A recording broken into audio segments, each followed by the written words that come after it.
Man, you know, I did not believe that it could get even worse for Florida State. When many thought that their season would not be over, it is now looking like it is OV. After a loss to the newest head coach in the ACC, Bill O'Brien, Florida State and Mike Norvell are scrambling for answers. Boston College dominated the time of possession. It got so bad in the second quarter that Florida State had to resort to trick plays. And DJU, don't get me started with DJU. He was underthrowing passes, overthrowing passes, any way that you wanted a pass to go, it went the wrong way. I've watched a lot of college football already, and besides TJ Finlay against Alabama, this was probably one of the worst quarterback performances I've seen all day, all week, all season long, even though we're in week 2. It was bad. And of course, I'm talking specifically about the ones that actually came on some type of primetime TV. I checked Twitter, everyone is calling for this man's job. Will DJU finish the season out? I have no idea. But we're going to talk about the game and talk about how DJU got to this point right here. But before we do that, make sure that you guys like, comment, and also subscribe to the channel. We're on the way to 5,000 subs. I think we're like 2.3. We're nowhere near 5. But either way, sub to the channel. And with that, let's get into this video. The story of DJU, which looks like it will go down as one of these insane rises and horrible falls. Because in high school, this guy was a beast. It was a 2 QB race for who was the best guy in his recruitment class, and that was between him and Bryce Young. He even beat Bryce Young in the playoffs in high school, but now Bryce Young is in Carolina with the Panthers. Whether you think it's his fault or not, he is getting absolutely destroyed over there due to the team's lack of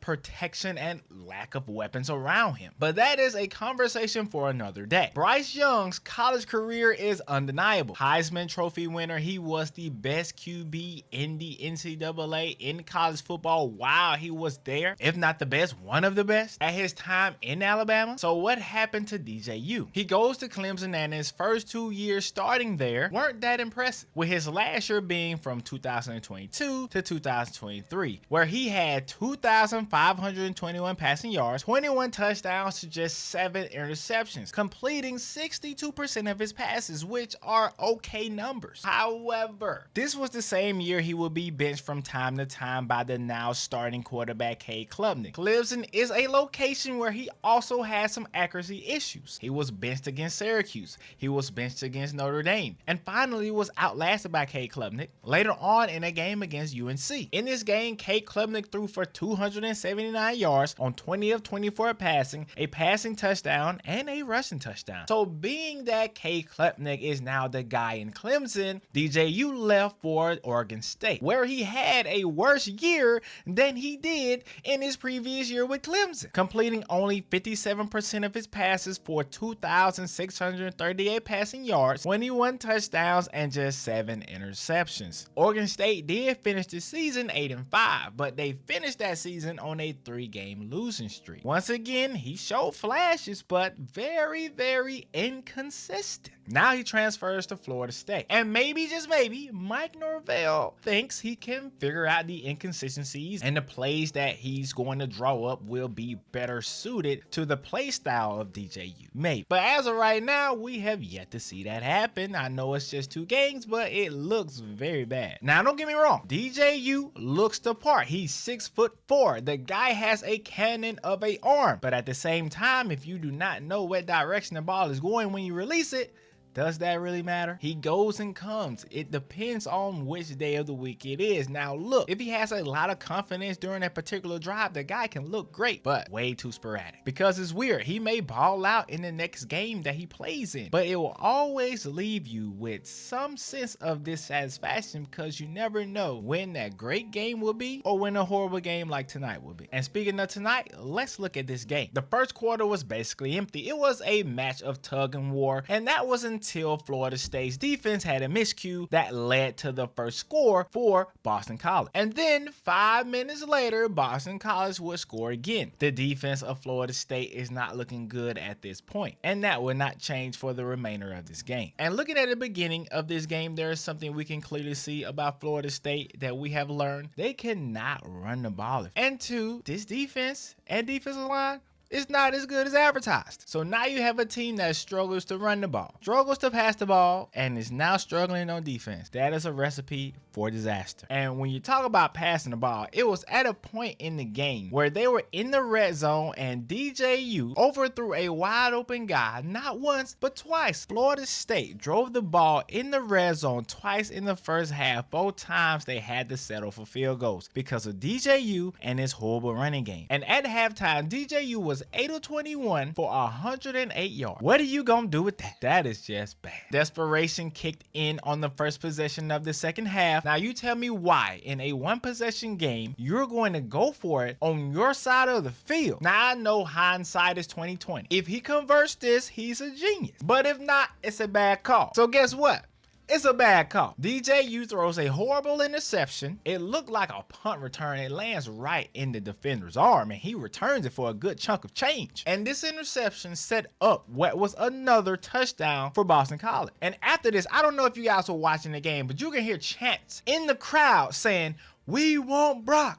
We want Brock." And I'm thinking to myself like, this is getting out of hand. Lord have mercy. Then the penalties would roll in. The team that was more disciplined was obviously Boston College. Drops would then ensue. Kyle Morlock would have a drop, and I think he had another drop. So the bad play was just becoming contagious. Florida State's defense was getting whooped. Boston College had 263 yards on the ground in this game. And it's a running back by the name of Turbo Richards in this game. He didn't play much, but I just wanted to point out, having the name Turbo as a running back is perfect. And I do want to give DJU credit for this one thing. His second half performance was a lot better than his first half performance, except for that interception. He had a touchdown that was set up after a trick play. Mike Norvell did a great job of letting DJU roll out, use his legs, and then make passes that seem to be the recipe for success going forward that they're going to have to build on in the future. Because you can see as he gained confidence, his passes looked a lot better, but too little, too late. Boston College would march right down the field and get 6 points like it was nothing. And this score in particular was facilitated by a unnecessary roughness on the kickoff. Just, I don't know what that was. Why that guy decided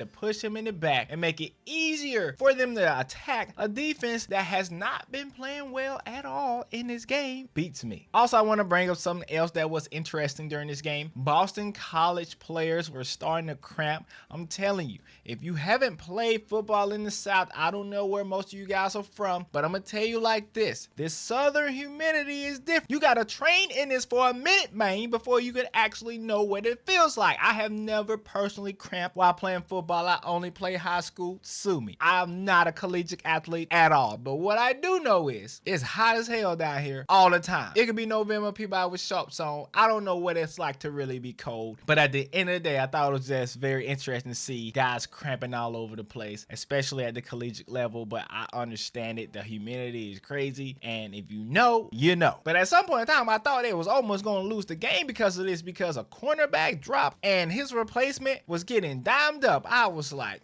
maybe they can come back, but they did. And as we got closer to the end of the game, Boston College had a chance to score once again, but they decided not to, which I don't know. It's very interesting to see because usually teams will go ahead and pile on the points, but I don't know which is worse. You sitting there watching a team say, "Ha, we got you, we're gonna take a knee," or them just running the score up on you. I don't know, because in college football it's a little different. In the NFL, you're used to seeing teams take a knee, but like this right in front of the goal line for a team that probably was not supposed to be in it initially before they prove that they can handle it. Usually teams like that take the opportunity to run up the score. All in all though, man, it's very odd to see this because all year I've been hearing about this Florida State defensive line that is supposed to be prime time, but they weren't. They're bad. People tried to hype up DJU. He's bad and inconsistent. The running game for Florida State, non-existent. They only had 21 yards. It was just not Florida State's day. DJU ended the day with 272 passing yards, 1 touchdown and 1 interception. 21.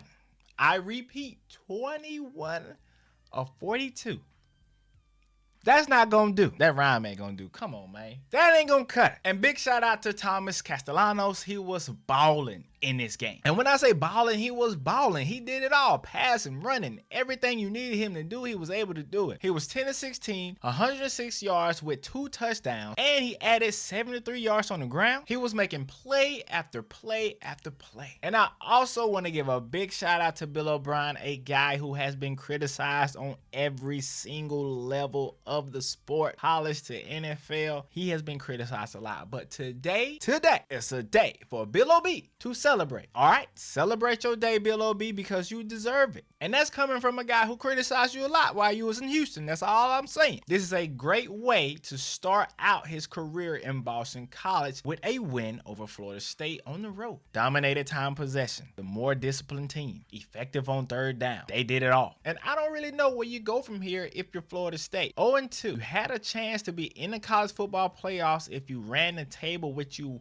on paper was capable of doing, but now that's done. Not able to run the table and finish the season with 1 loss. At minimum, you're gonna finish with 2. It's not looking that good for you, because looking at your schedule, you got Memphis coming up, who you should beat, but Memphis is gonna be tricky. You may lose to Memphis. You should beat Cal. I don't know anymore. You may lose to Cal too. And if you lose to SMU, I don't know what you're going to do. Probably not going to beat Miami. You lose to Clemson. Notre Dame, you're probably not going to beat them. You got Charleston, you should beat them. And you got Florida, I don't know. You could beat them.